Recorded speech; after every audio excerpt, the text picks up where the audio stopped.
Bonjour à tous, bonjour à toutes et bienvenue sur Do It Yourself. Alors on va voir aujourd'hui la quatrième partie de la langue HT. Donc on va voir les symboles, les booléens et les conditions. Donc pour voir à quel symbole correspond à quoi, je vous ai fait un tableau. Vous allez mieux comprendre de toute façon quand on fera les conditions à quoi ça sert. Donc vous avez le point d'exclamation c'est l'inverse, le double c'est et pour dire cette variable là et cette variable là par exemple. Les deux pipes, ce symbole là c'est un pipe, pour dire cette variable là ou cette variable là. Si vous savez pas ce que c'est qu'une variable, je vous invite à revoir les cours d'avant ou à me poser des questions si vous avez du mal. Pour la comparaison, donc c'est le double égal, à pas confondre avec le égal qui est un symbole d'affectation qui changera la valeur de votre variable et au lieu de la comparer. Donc par exemple vous avez une variable qui vaut 4, vous lui mettez un seul égal derrière, avec un numéro 5, la variable vaudra 5. Si vous faites un double égal, il comparera la valeur 4 et la valeur 5. C'est totalement différent. Un point d'exclamation avec un égal, c'est vrai ou faux, inférieur, supérieur, et après, inférieur ou égal, supérieur ou égal. Donc ensuite, les booléens, c'est quelque chose d'assez spécifique. Donc je reprends le même projet que j'avais de l'autre fois. Dans tous les autres langages, vous avez ce qu'on appelle les variables bool. Au lieu d'avoir un int, c'est un bool. Seulement, en langage C, il n'y est pas. Pour langage C, on fait ça avec un int. Et pour que vous compreniez à quoi sert un booléen, ça prend soit la valeur 0, soit la valeur 1. La valeur 0, c'est dire faux. La valeur 1, c'est dire vrai. C'est pour ça qu'on a un return 0. Donc, ça peut prendre que vrai ou faux. Alors, en langage C, comme je disais, on peut pas utiliser de booléen avec la variable bool directement, faut utiliser avec un int, donc plop, et 1, ou 0. Voilà, les booléens, c'est assez spécifique, vous voyez ça plus comme un vrai faux. Ça, vous verrez totalement l'utilité de cette variable. Donc, ensuite, quelque chose de plus compliqué, les conditions. Donc imaginez que vous avez demandé à l'utilisateur de rentrer un nombre, par exemple son âge, et vous voulez lui afficher une phrase en fonction de son âge. Par exemple, dire que si la personne a 20 ans, dire ah bah vous êtes jeune, ou alors si la personne indique qu'elle a 90 ans, ah bah vous êtes beaucoup plus âgé, ou peu importe, voilà, vous pensez le faire comment. C'est là que entrent en jeu les conditions. Donc hop, on va effacer tout ça. Donc on va faire un int âge, virgule, un printf, hop, quel est votre âge,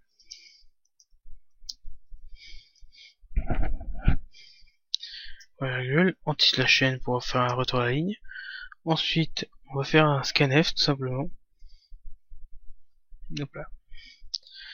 On va faire un scanf.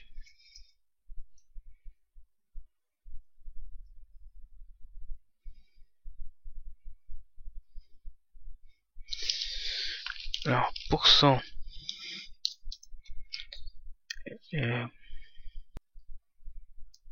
entre parenthèses, c'est mieux. Toc. Donc si on se souvient, le int c'est %d pour qu'on puisse mettre la variable et on va la mettre dans âge. Hop, point virgule, c'est la variable et pour le mettre dans la variable. Et là, il faut qu'on se dise, par exemple, si la personne a 20 ans, j'affiche vous êtes jeune. Et bien tout simplement, if pour dire si, votre condition, pour dire si elle a 20 ans, donc on regarde si h est égal à 20, entre crochets, je vais vous expliquer ça au fur et à mesure. Printf, hop, vous êtes jeune. Point virgule. Donc là, on va regarder si le numéro que l'âge que la personne aura rentré est 20. Donc on regarde si âge est égal à 20. Donc si on regarde dans le tableau que j'ai fait juste là, le double égal, c'est une comparaison. Donc on compare si âge est égal à 20 ou si c'est un autre nombre. Si c'est égal à 20, il affiche vous êtes jeune. Si ce n'est pas égal à 20, c'est-à-dire que ça ce n'est pas respecté, il va pas du tout exécuter ce que je lui ai demandé, il va passer à la suite. Donc si on regarde, on compile, voilà, donc il demande quel est votre âge, je mets 20, hop, il m'affiche vous êtes jeune. Par contre, si je compile et que je mets par exemple 14, il affiche rien. Donc c'est assez difficile à comprendre au début, mais en gros c'est ça. Le if veut dire si. Ce qui est entre parenthèses, c'est ce qui doit être vérifié. Donc si ce qui est entre parenthèses est bon, on fait ce qui est entre les accolades. Là, si ce n'est pas bon, eh ben il exécute pas du tout ça et il passe à la suite. Donc là, on peut faire avec n'importe quoi. Si on rajoute un if âge est égal à on va mettre 40 ans. Hop là. Et bien là, on affiche. Vous ne les faites pas. Par exemple.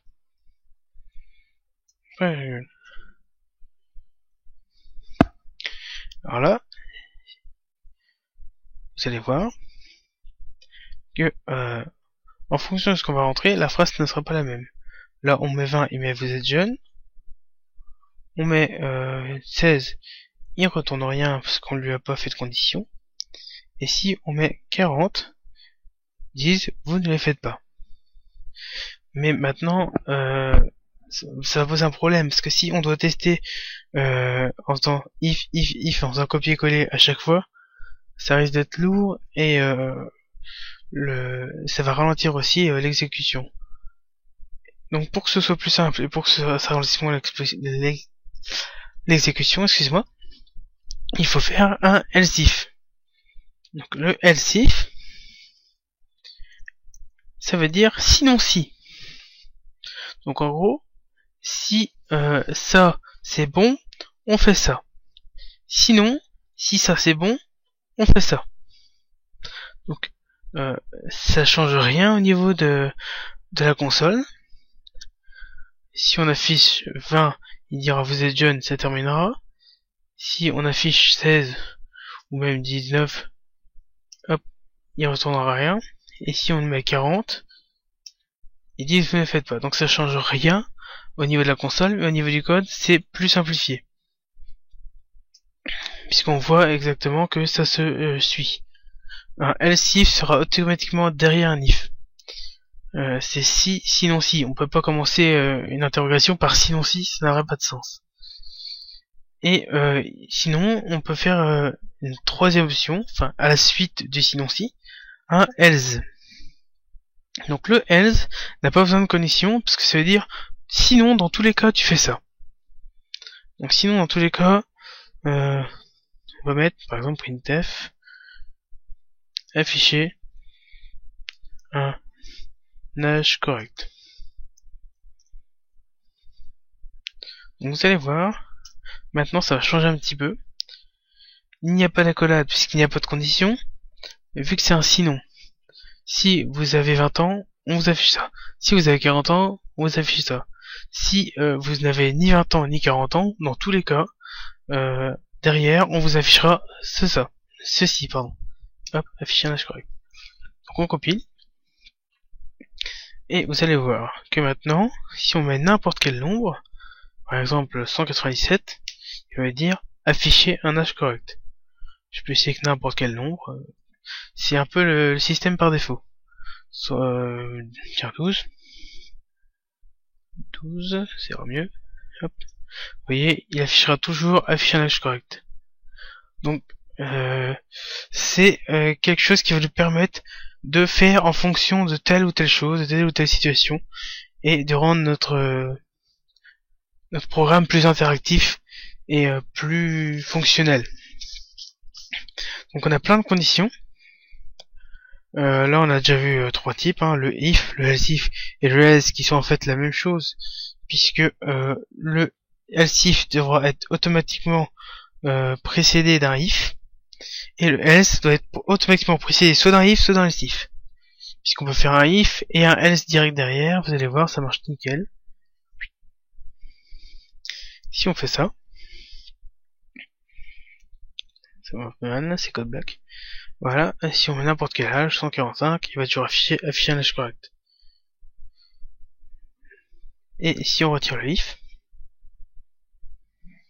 vous voyez que là, il vous affiche un code d'erreur, comme quoi il manque else without previous if, qui veut dire en gros, sinon doit être précédé de si. Ce qui est logique, donc si on remet le if, ça marche nickel. Donc on peut le voir, il n'y a pas de souci.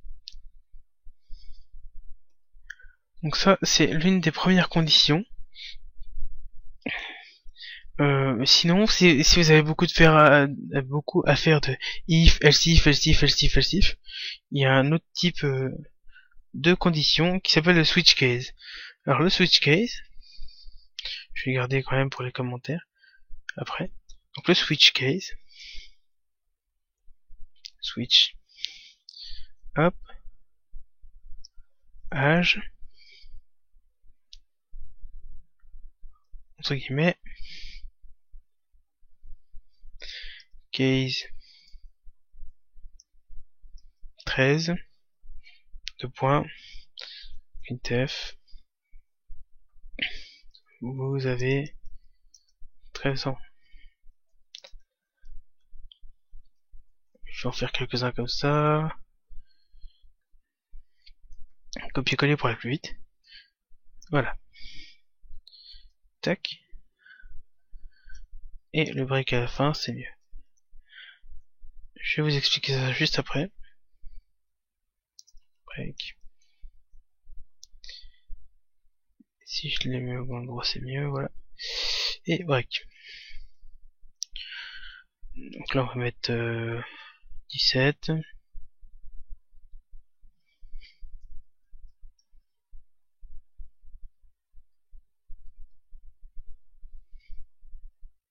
C'est 26 ans. Et là, 147.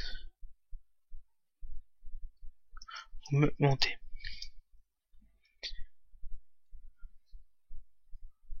Donc en gros, que fait un switch case? Eh bien, c'est particulier. Donc il va regarder dans son switch la variable. Donc là, il va regarder dans âge, et le nombre que contiendra âge, il va le comparer avec tous ses cases. Donc il va regarder, par exemple, il a le numéro 16, le numéro 147, pardon. Il va là-dedans, il regarde la première case, est-ce qu'il y a 147? Non, il y a 13. Bon bah c'est pas grave. Il passe à l'instruction suivante. Est-ce qu'il y a 147? Non, il passe à l'instruction suivante. D'ailleurs, là, je vais bien un printf. Vous avez... Ah bah il est là. D'accord. J'ai juste mis le break. Break. Et break. Donc voilà, il va vraiment faire ça. Il va faire chaque case et il va regarder si ça correspond. Le break est là pour dire une fois qu'il rentre dans une case et qu'il regarde, oh bah par exemple je suis tombé sur le numéro 17, l'utilisateur va rentrer 17 par exemple, il regarde, je suis dans le numéro 17, j'affiche 17, et s'il n'y avait pas le break, il continuerait. Et il afficherait le 26 et il afficherait 147. Le break c'est pour dire, là c'est terminé, si t'es rentré là-dedans, tu sors après avoir fini toutes tes instructions.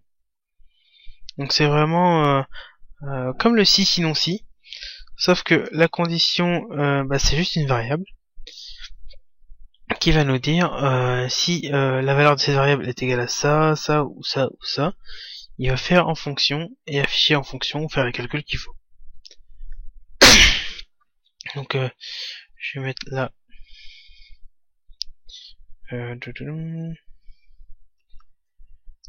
donc condition si, et entre parenthèses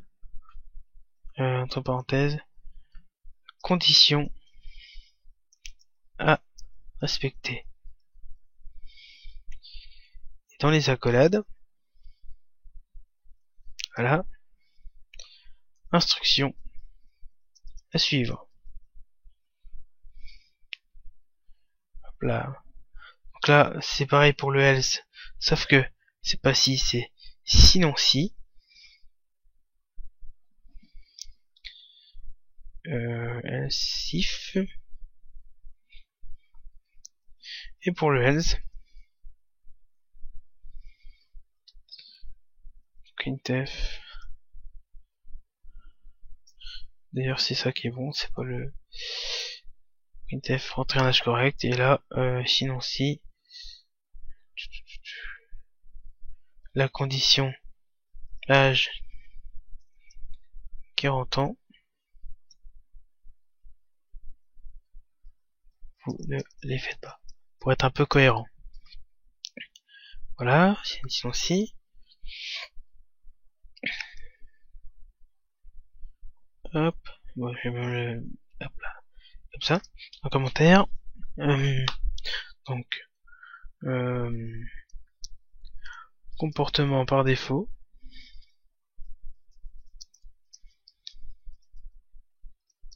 Affichera, suivra les instructions.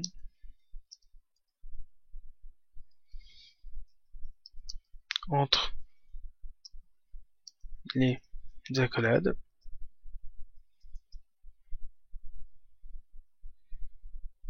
Si aucun choix, si aucune condition n'a été respectée. Voilà.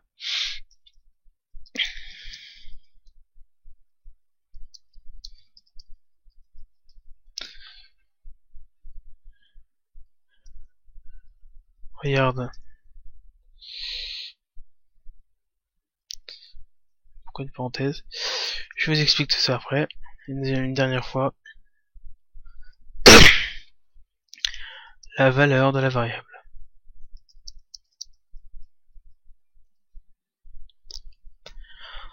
Donc voilà, on va associer un peu. Donc là, il va vérifier, dans tous les cas, si l'âge est égal à 20. Si c'est égal à 20, il affiche vous êtes jeune. Si c'est pas égal à 20, il passe à l'instruction suivante puisqu'il y a un sinon si. Dans le sinon si, il va regarder si l'âge est égal à 40. Si c'est égal à 40, il va afficher vous ne les faites pas.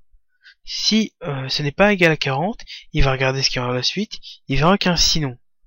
Et s'il y a un sinon, c'est-à-dire que dans tous les cas, peu importe la valeur que âge aura, il affichera, vous affichez un âge correct. Ensuite, pour le switch, tout simplement, il va regarder ce qu'il y a dans âge, la valeur, et il va faire chaque case pour trouver la valeur qui lui correspond. Et du coup, à chaque case, il va se dire, là non c'est pas bon, là non c'est bon, là c'est bon, donc j'affiche 26 ans par exemple. Donc c'est deux approches assez différentes. On utilise l'un ou l'autre selon les situations. Ça peut être plus simple d'utiliser un si, sinon si dans des instructions un peu courtes où en fait il y a que 2 ou 3 ou 4, 5 trucs à tester. Mais quand il y en a beaucoup plus, c'est mieux de faire un switch case, c'est plus propre. Et on fait ça à la chaîne, il n'y a pas besoin à chaque fois de rajouter des accolades sans perdre la raison. Donc si vous voulez qu'on teste par exemple pour le switch, parce qu'on l'a pas encore testé, on va tout mettre en commentaire. Un grand commentaire comme je l'ai appris dans les tutoriels précédents. Et on va compiler. Donc là, 13, 17, 26, vous verrez. Par exemple, on met 26. Il dit, vous avez 26 ans. Donc là, c'est bien vérifié. Quand on regarde, il était dans switch, H, pardon. Et il a regardé où se situait le nombre 26. Il a été dans les cases, il a fait, ah, case 26, c'est ici. Donc je vais rentrer dedans et je vais afficher 26. Une fois qu'il a fait ça, il a fait un break. Pourquoi un break? C'est pour lui dire, peu importe ce qu'il y aura après, tu sors du switch. S'il n'y avait pas le break, il continuerait à tester toutes les autres cases qu'il y a en dessous. Et ça ferait perdre du temps pour rien. Donc autant que dès qu'on a la réponse, sortir du switch pour gagner de la mémoire, quoi. La vitesse d'exécution. Donc voilà, c'est un gros chapitre, les conditions. Derrière, il y a encore un très très gros chapitre qui sont les fonctions. Et les boucles. Essayez déjà de comprendre ça avant d'attaquer les boucles qui sont un peu plus dures. Dès que vous aurez compris un peu la logique des conditions, vous serez plus à même de comprendre la logique des boucles et des fonctions, puisque dans les fonctions il y aura des boucles et des conditions. On verra ça dans les tutoriels prochains. Donc je vous remercie d'avoir suivi. Et pareil, comme d'habitude, si jamais vous avez des questions, des choses à apporter, des réflexions, vous pouvez le dire dans le commentaire, ou alors aller dans le mail qui est dans la présentation de la chaîne. Donc je vous dis à plus et à une prochaine vidéo.